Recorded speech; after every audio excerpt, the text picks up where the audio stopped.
the upcoming general elections. Do you want your agenda and manifesto to reach your voters effectively? At KBC, we have the most comprehensive and credible online platform that has profiles of all prospective candidates. Log on to www.kbc.co.ke/2022 aspirants and let Kenyans know more about you, your past achievements, your manifesto, and your development agenda once you get elected to office. What's more, the website is easy to navigate. We will create your profile, post pictures and short videos with your campaign messages at affordable hosting fees. Log on to www.kbc.co.ke/2022 aspirants today and establish your brand authority as we lead towards the forthcoming general elections.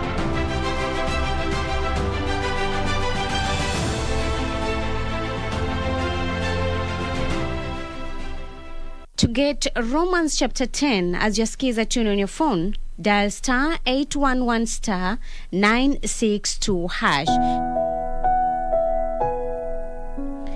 If you declare with your mouth Jesus is Lord and believe in your heart that God raised him from the dead, you will be saved.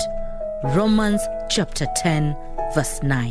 To get Romans chapter 10, dial star 811 star 962 hash. Star 811 star 962 hash.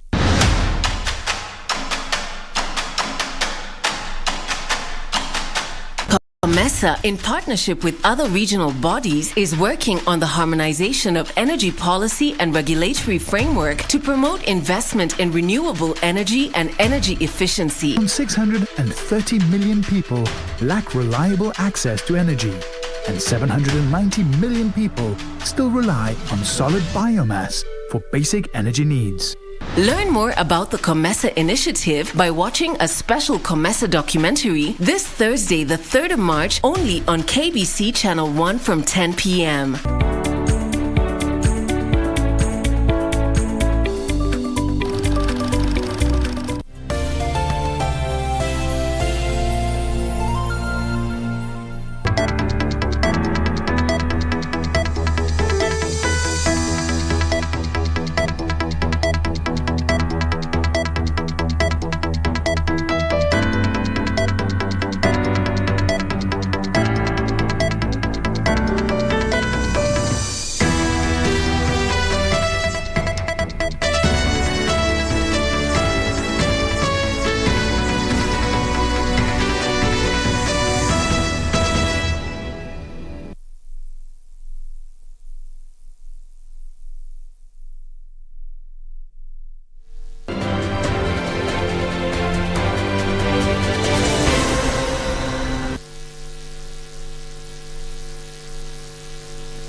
Asalamu alaykum mpenzi mtazamaji, ni matumaini yetu kwamba umeshinda vyema. Hujambo na karibu kwenye taarifa hizi za Darubini ya Channel 1, ikiwa ni siku ya 3 mwezi wa 3 mwaka 2022. Na bila shaka mtazamaji, jioni ya leo tumekuandalia taarifa nyingi ambazo zimetukia hivi leo hapa nchini, na mengi zaidi ni kwenye taarifa zetu za jioni ya leo. Kwanza kabisa mwenzangu Bhalo aweze kutupa vidokezo, kisha tusonge mbele.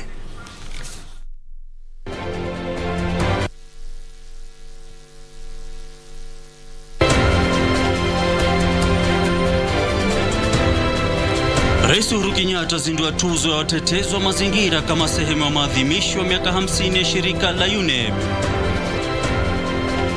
Onyo kali latolewa kwa wasimamizi wa vituo vya mitihani walio na nia ya kuiba mitihani ya kitaifa kupitia mitandao ya kijamii. Wana ODM wakashifu madai ya naibu rais William Ruto kwamba uchaguzi wa mwaka huu hautakuwa huru na wa haki.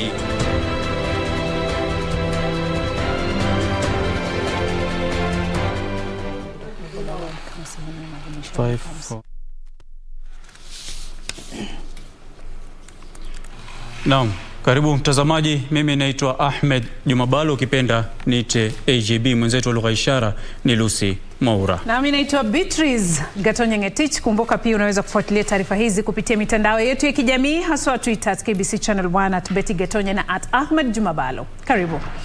Rais Uhuru Kenyatta ametangaza uzinduzi wa tuzo ya amani ya mazingira itakayojulikana kama Amani and Mazingira Global Award kama sehemu ya maadhimisho ya miaka 50 ya shirika la mazingira la Umoja wa Mataifa UNEP. Rais Uhuru amesema tuzo hiyo itakayotolewa mara 2 kwa mwaka itadhaminiwa na serikali na watu wa Kenya, ambapo itatolewa kwa mtu binafsi au taasisi zitakazotetea mazingira endelevu na amani. Ben Chumba anatuarifu. Watetezi wa mazingira na amani humu nchini watatunukiwa shilingi milioni 2 ikiwa wataibuka washindi wa tuzo hiyo iliyotangazwa na Rais Uhuru Kenyatta leo. And will be a biannual award. It will be accompanied by a monetary award of $20,000, and the first awardee will be announced on the 1st of June of this year, which is our Madaraka or Republic Day. Akiongea kwenye makao makuu ya shirika la mazingira la Umoja wa Mataifa UNEP katika eneo la Gigiri jijini Nairobi wakati wa maadhimisho ya miaka 50 ya shirika hilo, Rais alisifia shirika hilo kwa kuwa kwenye mstari wa mbele kutetea uhifadhi mazingira. I commend the leadership of the United Nations and the UNEP family for successfully steering the environmental ship through troubled waters and remaining steadfast and focused in implementing your core mandate. Alimsifia mkereketo wa mazingira wa humu nchini, marehemu Profesa Wangari Maathai, aliyependekeza suluhu za kijamii kwa tatizo la uharibifu wa mazingira. Alihakikishia ulimwengu kwamba Kenya imejitolea kuhifadhi mazingira, akisema swala hilo limejikita kwenye ruwaza ya maendeleo ya mwaka 2030. To be the only UN headquarters in the global south, an honor that we appreciate and protect. A more lasting accomplishment has been the shaping of the multilateral institutions that will continue to protect our environment in the years to come. Wakati wa kikao hicho, Rais aliwaalika wajumbe kuhudhuria mikutano miwili muhimu kuhusu mazingira, Stockholm +50 na ule wa kujadili masuala ya baharini wa Lisbon, ambayo Kenya itakuwa mwandalizi mwenza nchini Uswidi na Ureno mtawalia. Ben Chumba, Darubini.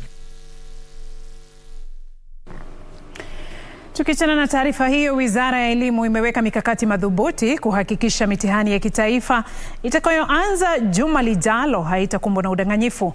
Waziri wa Elimu Profesa George Magoha amesema serikali itafuatilia usambazaji karatasi za mitihani kutoka mahali zinapohifadhiwa hadi zitakapowasilishwa kwa watahiniwa.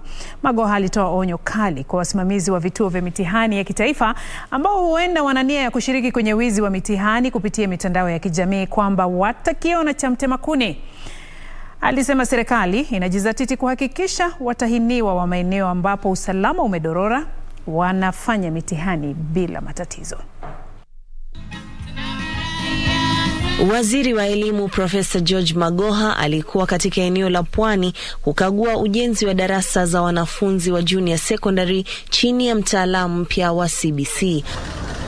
Hapa Magoha akabaini kwamba awamu ya kwanza ya ujenzi wa darasa hizo kwa sasa imeambatana na ratiba katika kaunti za Meru, Garissa, Mandera na Wajir, ambapo madarasa 6,470 yakitarajiwa kukamilika. We have completed already more than 3,000.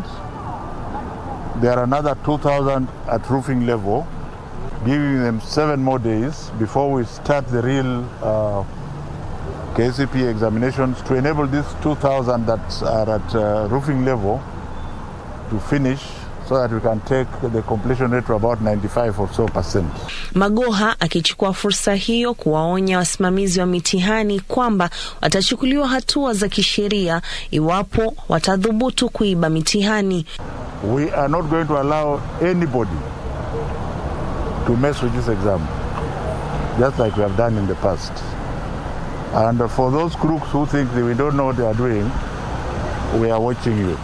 Baraza la mitihani limekaza kamba zaidi kuhakikisha utaratibu wa mitihani ya kitaifa usio na dosari. We shall then decide whether we can bring back the time of opening the containers from 6 o'clock to 6:30. That will then reduce the time for the crooks, and then also to ask each individual station to be sure that if the school is next door, there is no reason to give the exam to that school 1 hour ahead of time. Magoha aliwahakikishia watahiniwa usalama wao wakati wa kipindi kizima cha mtihani ya kitaifa. We have created certain schools which are going to act as boarding schools, and we shall make sure that all the children are accounted for. Aidha, waziri alitoa wito kwa wazazi kuhakikisha watoto wao wanadumisha nidhamu wakati wa likizo. Juni Karisa Mbele nikiripotia Darubini kutoka kaunti ya Mombasa. Na hivi sasa tuangazie siasa, ambapo naibu rais Dr. William Ruto ameahidi kutengea idara ya mahakama fedha zaidi ikiwa atachaguliwa kuwa rais kwenye uchaguzi mkuu ujao. Akizungumza wakati wa ziara nchini Marekani, Ruto alidai kuna njama ya kuzinyima ufadhili asasi za kikatiba ili kudunisha uwezo wao wa kupiga vita ufisadi. We must have an accountable government. We must have accountable public officials. And that accountability must be built around institutions. And that's why our approach is, number one, immediately we come into office, we will operationalize the judicial fund. Operationalizing the judicial fund, which is in the Constitution, but has deliberately not been operationalized because there are people who want to continue to use the war against corruption as a political tool against their opponents. Operationalizing the judicial fund will do three things.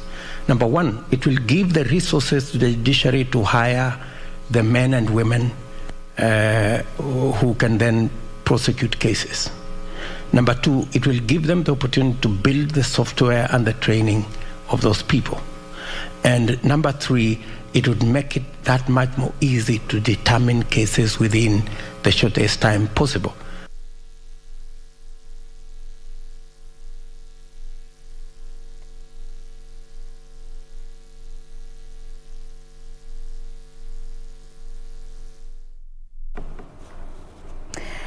Tusonge mbele. Msajili wa vyama vya kisiasa amesema afisi yake iko tayari kwa uchaguzi mkuu wa mwezi Agosti mwaka huu bila kujali uamuzi utakaotolewa na mahakama kuhusu maombi ya kutaka sheria mpya ya vyama vya kisiasa ibatilishwe. Alipofika mbele ya kamati ya bunge kuhusu masuala ya sheria, msajili wa vyama vya kisiasa Anderito alipuuzilia mbali dhana kwamba afisi yake haina mpango madhubuti endapo mahakama itatupa nje mabadiliko katika sheria ya vyama vya kisiasa.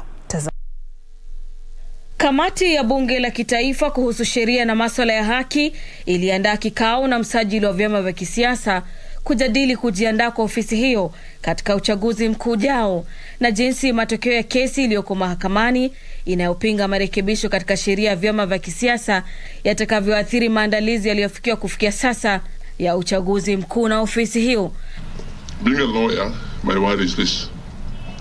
Our judiciary is unpredictable, sometimes very controversial. Suppose the courts declare this law unconstitutional, and there's a possibility that may happen. What's your fallback position? Are you ready with plan B? That's one. Number two, Chair, in terms of clause 75 of this act, once the coalition agreement is deposited with you, then the coalition partners become a coalition party. How do you reconcile individual members of a coalition party being at the same time members of their individual parties when the law says you can't be a member of more than one party at a time? This is our commitment that as an institution we are prepared to handle our task and we are ready. Msajili wa vyama vya kisiasa hapa akaondoa hofu na kusema kwamba ofisi yake imejiandaa ipasavyo kwa uchaguzi mkuu ujao, bila kujali matukio ya kesi hizo mbili zilizoko mahakamani zinazopinga sheria mpya ya vyama vya kisiasa. In 1 week or so, we shall also have finalized the independent candidate management system that will be used in uploading and approving symbols, that Kenyans have no reason to travel all the way to Nairobi to come to be cleared. They upload their symbols, we check the symbols online, and we check whether they are members, the application online, and then they will come only to pick the letter and be cleared. Wabunge vile vile walitaka kujua utaratibu wa kusafisha sajili ya wanachama wa vyama vya kisiasa na iwapo ofisi ya msajili ina mipango ya kuhusisha kampuni za mawasiliano kuhakikisha hakuna majina yatakayoondolewa kwenye sajili na watu waliona nia mbaya. Msajili pia alihitajika kueleza mbinu zitakazotumika kuhakikisha kuwa Wakenya hawasajiliwi katika vyama tofauti bila idhini. A message is supposed to come to your phone requesting for your consent to be registered in a particular political party. And it also give you the offer to decline that registration. This is in line in Data Protection Act, so that it is the member who actually give consent to be registered in a given political party. Nikiripotia Darubini, naitwa Gladys Mungai.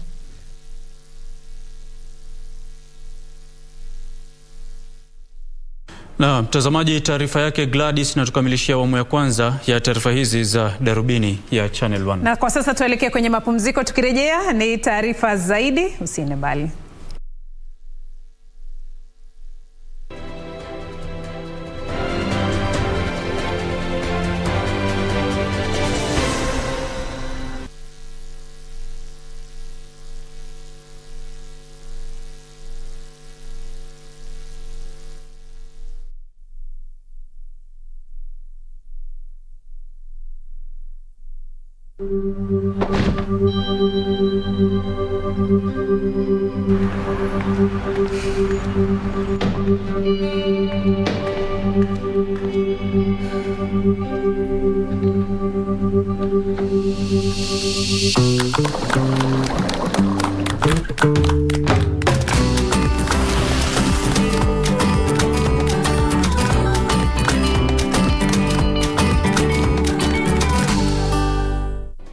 Do you have a news story to share with KBC? Get in touch swiftly on email news@kbc.co.ke or call 0723 892 654 or 0734 780 124.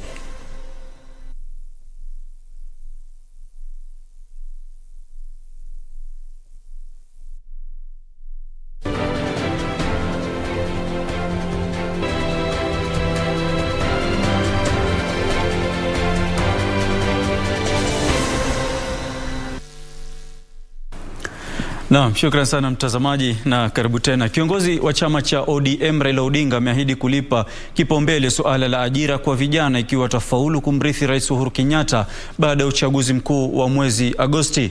Akizungumza alipoongoza kampeni za Azimio la Umoja katika kaunti za Nyamira na Kisii, Odinga alisema serikali yake itaanzisha hazina ya vijana kutoa ufadhili kwa wajasiriamali kama sehemu ya juhudi kabambe za kuleta mabadiliko ya kiuchumi humu nchini.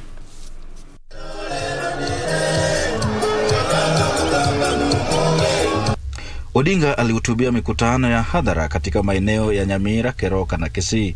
Alisema ikiwa atachaguliwa, serikali yake itapatia kipaumbele utoaji ajira kwa vijana kama sehemu ya ajenda yake yenye mada 10. Tumesema hawa vijana ambao wanataka kuanzisha biashara yao wenyewe watapata mkopo kutoka kwa hazina ya serikali na walipi chochote mpaka baada ya miaka 7. Raila alisema ikiwa atamrithi Rais Kenyatta, serikali yake itatilia maanani hali ya wasiojiweza katika jamii kupitia pendekezo la mpango wa kuhakimu, mbali na utekelezaji wa mpango wa utoaji huduma bora za matibabu kwa wote almaarufu Baba Care. Raila pia aliahidi kuleta mageuzi ya kiuchumi kupitia utengenezaji viwanda vya kuongeza thamani ya bidhaa za kilimo.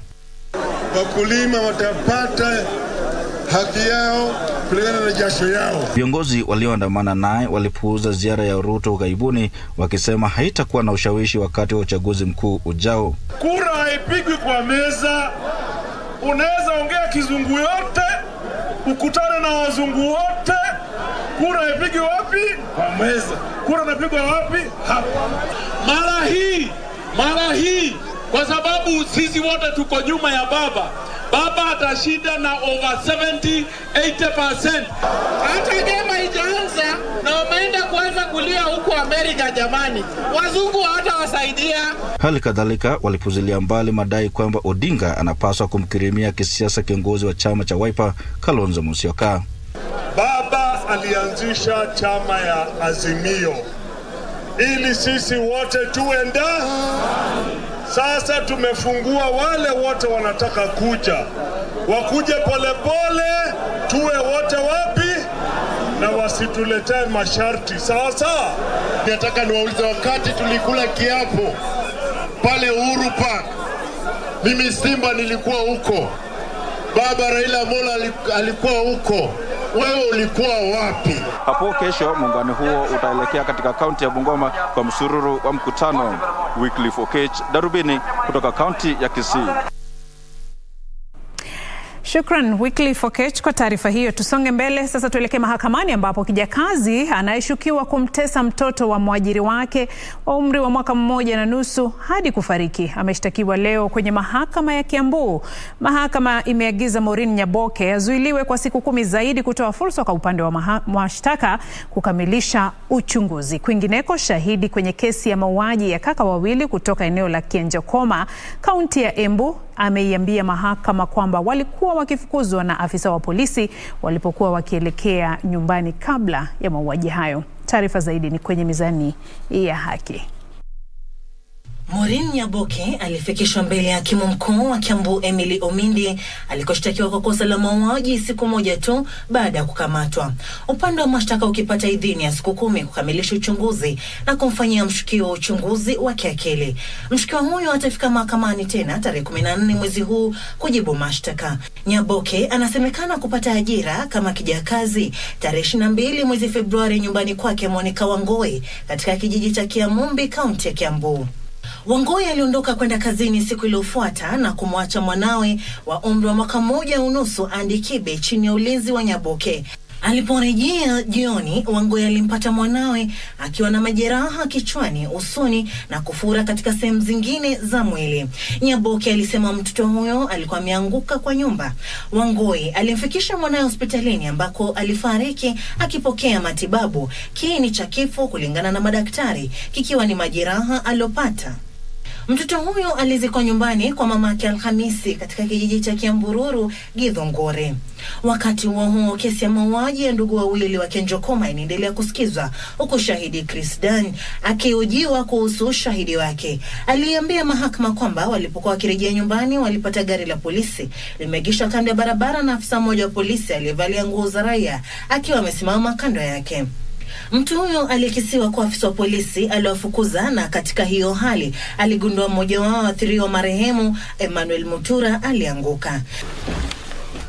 Na hatimaye mfanyabiashara mmoja wa umri wa makamo Joseph Masharia ameshtakiwa kwa ulaghai wa shilingi milioni 20. Anadaiwa kujipatia hela hizo kwa njia ya udanganyifu kutoka kwa Solomon Wangoi, akidai kumhusisha kwenye biashara ya uuzaji sare za shule. Masharia alikanusha mashtaka hayo na kuachiliwa kwa bondi ya shilingi milioni 5 au shilingi milioni 1 pesa taslim. Kesi hiyo sasa itatajwa tarehe 17 mwezi huu. Sarafina Robi, Darubini. Na tukitoka mahakamani, mtazamaji, mpango wa operesheni ya kiusalama ya serikali kuwafurusha wahalifu na kutoa silaha zinazomilikiwa kinyume cha sheria katika sehemu iliyokumbwa na ukosefu wa usalama huko Baringo itatekelezwa. Hayo yamebainishwa yapata wiki 2 tangu kutolewa kwa agizo la waziri wa usalama wa ndani Dr. Fred Matiang'i. Viongozi wa sehemu hiyo wamelalamikia kucheleweshwa kwa operesheni hiyo licha ongezeko la visa vya uhalifu.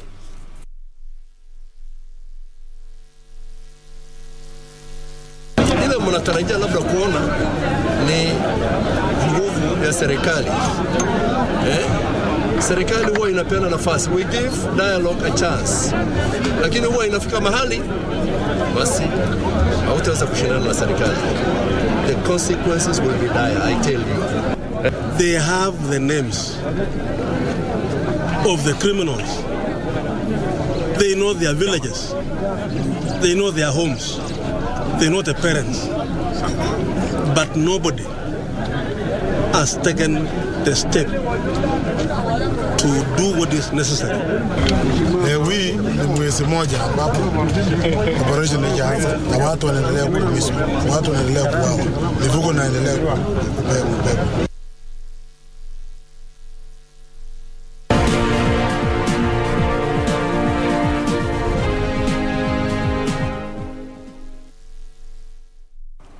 Haya, sasa tuangazie za biashara. Hapo baadaye KD yuko standby na zile za spoti, na kisha pale mwishoni mwa Darubini tutakuwa tukijifunza lugha ya ishara.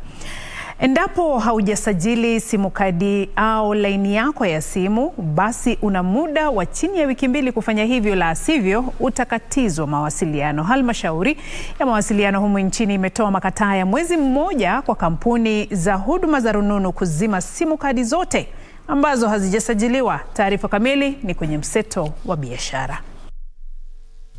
Takwimu za hivi punde kutoka halmashauri ya mawasiliano zinadokeza kuwa kuna wateja milioni 64.9 wa huduma za rununu humu nchini. Hata hivyo, baadhi ya wateja hao hawajasajili simu kadi zao kuambatana na kanuni za kusajili kadi simu za mwaka 2015 zilizohitaji kampuni za huduma za rununu kufunga kadi simu zote ambazo hazijasajiliwa kufikia kati ya mwezi Februari mwaka 2016. Kampuni za huduma za rununu zimekuwa zikiomba muda zaidi kutimiza hitaji hilo, ombi la hivi punde zaidi likitolewa mwezi Agosti mwaka jana. Na sasa halmashauri ya mawasiliano humu nchini inasema hatua mwafaka zitachukuliwa.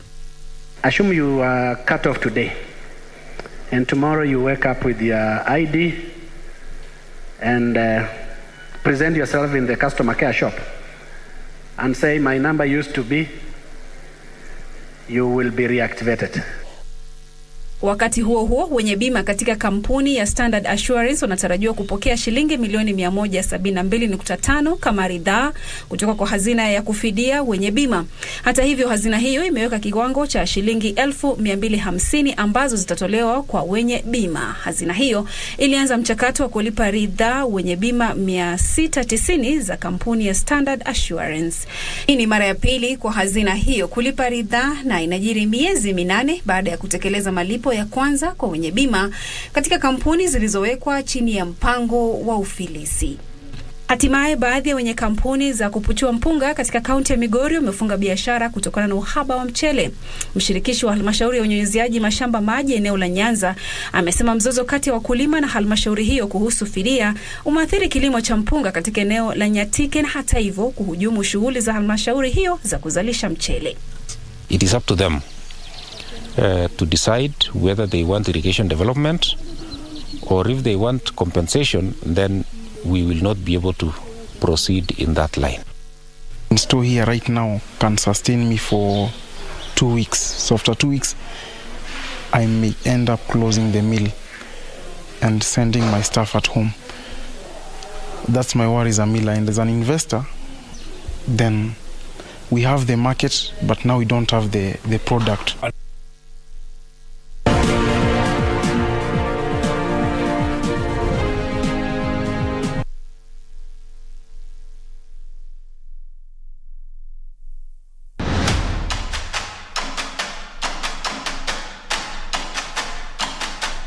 COMESA, in partnership with other regional bodies, is working on the harmonization of energy policy and regulatory framework to promote investment in renewable energy and energy efficiency. 630 million people lack reliable access to energy, and 790 million people still rely on solid biomass for basic energy needs. Learn more about the COMESA initiative by watching a special COMESA documentary this Thursday, the 3rd of March, only on KBC Channel 1 from 10 p.m.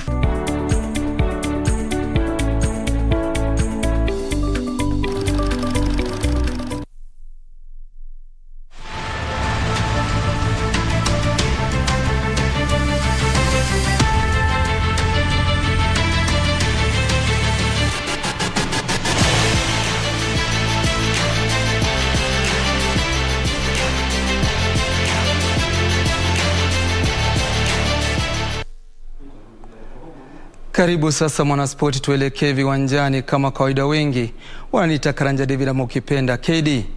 Michuano ya mwaka huu ya raga ya kuwania kombe la Bathurst kwa wachezaji wasiozidi umri wa miaka 20 itaandaliwa kuanzia tarehe 9 hadi 17 mwezi Aprili mjini Nairobi. Taarifa hiyo ilitolewa na mwenyekiti wa shirikisho la raga humo nchini Oliver Gangla wakati wa uzinduzi wa kalenda ya mashindano ya bara Afrika mwaka huu mjini Kampala, Uganda. Gangla alisema mwaka huu timu 8 zitashiriki kombe hilo la Bathurst, wakiwemo wenyeji Kenya, Madagascar, Senegali, Tunisia, Zimbabwe, Ivory Coast, Namibia na Zambia.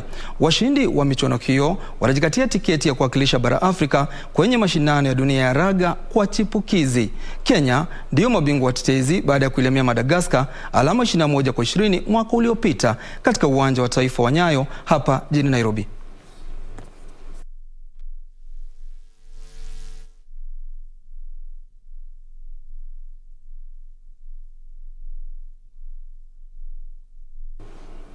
Tukiangazia mbio za magari ni kwamba kinara wa msururu wa kitaifa wa mbio za magari Karan Patel ananuia kutamba kwenye mbio za magari za Nakuru zitakazoandaliwa katika eneo la Mogotio wikendi hii. Mbio hizo zitaanza na kukamilika katika kituo cha utamaduni cha Mogotio. Karan Patel ambaye ni mmoja wa madereva walio na muda wa kasi zaidi msimu huu atasaidiwa na Tausif Khan katika gari aina ya Ford Fiesta. Dereva Akif Virani pia atarejea mashindanoni baada ya kuwa nje kwa kipindi cha miezi mitatu.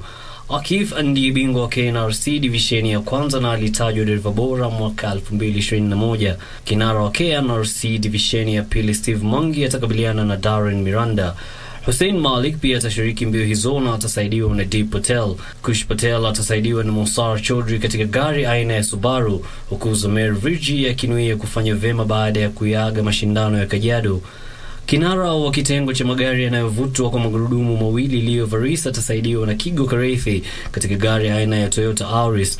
Isa Amwari na Jasmeet Channa pia wameorodheshwa kushiriki mashindano hayo ya Nakuru. Mbio hizo zitashirikisha kilomita 158 zenye ushindani na kilomita 86.86 barabarani. Aidha, Karan Patel anaongoza msururu wa kitaifa wa KNRC kwa alama 33, alama 7 mbele ya Jasmeet Channa anayeshikilia nafasi ya pili. Steve Mungi, Darren Miranda, Kush Patel na Leo Varisa wanafunga orodha ya madereva 6 bora kwenye msururu huo. Tukielekea nchini Ujerumani ni kwamba SC Freiburg waliandikisha ushindi wa mabao 2-1 dhidi ya VfL Bochum kwenye mechi ya robo finali ya kombe la DFB Pokal, huku wakijikatia tiketi ya kushiriki kwenye nusu finali ya mashindano hayo. Wakati wa huo Hamburg iliandikisha ushindi wa mabao 3-2 dhidi ya Karlsruhe na RB Leipzig ikailaza Hannover mabao 4-0.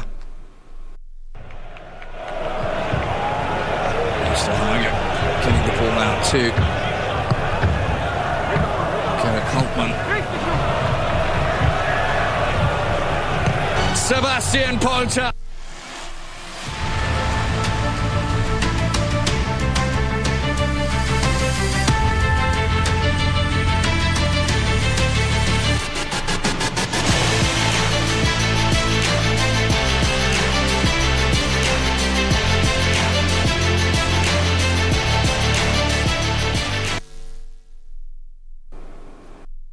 Mwanaspoti, kabla sijaondoka, kumbuka mashindano ya gofu ya maji kwa Kenya Open ilianza rasmi leo katika uwanja wa Muthaiga, na baada ya siku ya kwanza Mwingereza Daniel Gavin anaongoza mashindano hayo kwa Kenya Njoroge Kivugu na Greg Snow wakiwa ndio wa Kenya wanaorodheshwa juu zaidi. Mwenzangu Daniel Wahome alikuwa katika uwanja wa Muthaiga tangu asubuhi, atakuletea taarifa hiyo kwa kina, lakini kwa sasa tuelekee darasani na mwalimu Gatonye. Kama kawaida KD, kesho pia ni siku. Kwaheri.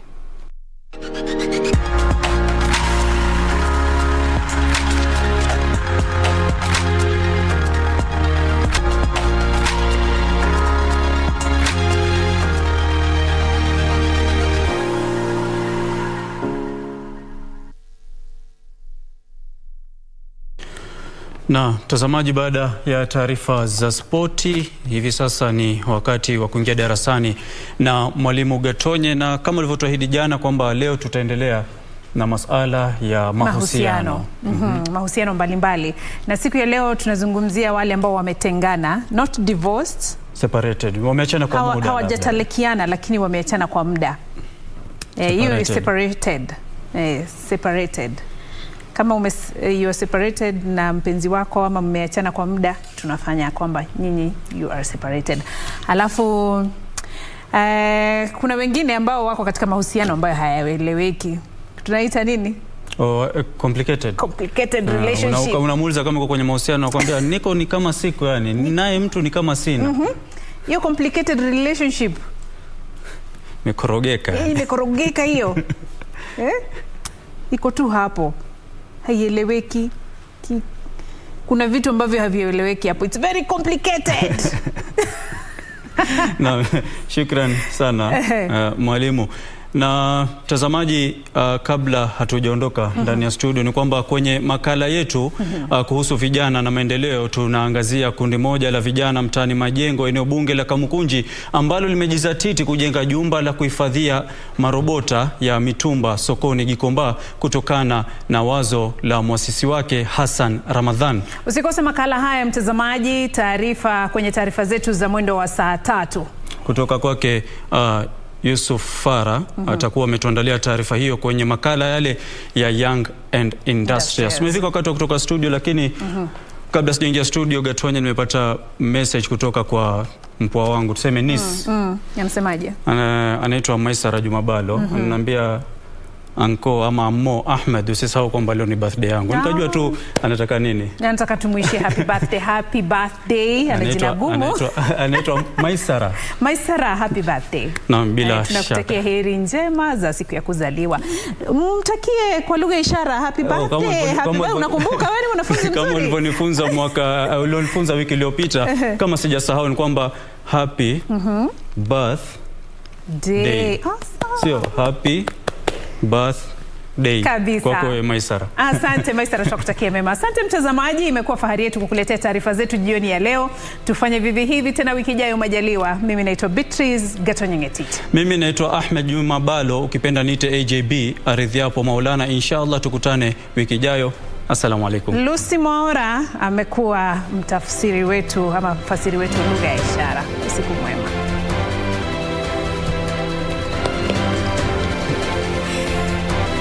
Ile ya tatu ulikuwa umesahau.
I never said I wouldn't cooperate, but what you're asking me to do is a terrible